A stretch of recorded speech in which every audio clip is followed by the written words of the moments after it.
وربك الغفور ذو الرحمة لو يؤاخذهم بما كسبوا لعجل لهم العذاب بل لهم موعد لن يجدوا من دونه موئلا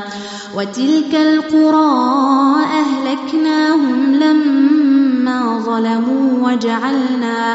وجعلنا لمهلكهم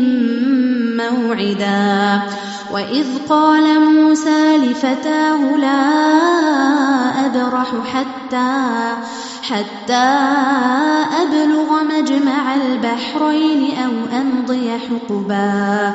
فلما بلغا مجمع بينهما نسيا حوتهما فاتخذ سبيله في البحر سربا